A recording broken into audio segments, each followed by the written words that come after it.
Hi, I'm Velshi with MSNBC. President Biden has issued over 24 executive orders in his first weeks in office. That's a faster rate than any other president. Many of President Biden's orders reverse executive action by former President Trump on issues from immigration to climate change. I'm teaming up with the National Constitution Center for a more perfect union to answer your constitutional questions.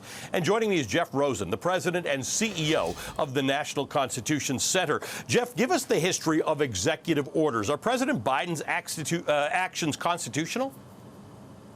Well, as you say, Ali, President Biden's issued more executive orders in 2 weeks, 28, than Franklin Roosevelt issued in a month. And it's a higher rate than any other president. To give us a historical context, George Washington issued about 10 executive orders.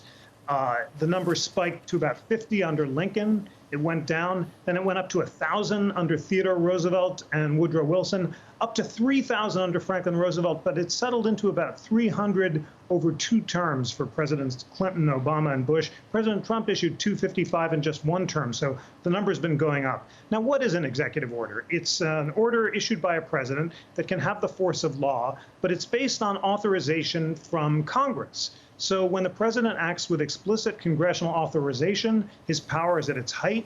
When Congress has said he can't do something, his power is at its lowest point. And when Congress isn't really clear, the president operates in what the Supreme Court has called a zone of twilight. And sometimes those orders can be overturned by the courts. Now, one of President Biden's executive orders has already been enjoined or stopped by a district court. It involves a pause on deportation.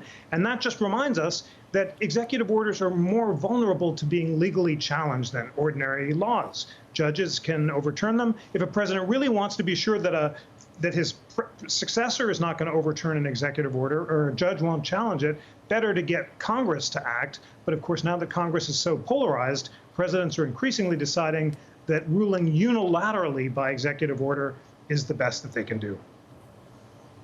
And of course, those things can be undone. So an executive order is faster, easier to get accomplished than legislation, but as you point out, not as durable. As always, Jeff, thank you so much. Jeff Rosen is the president and the CEO of the National Constitution Center.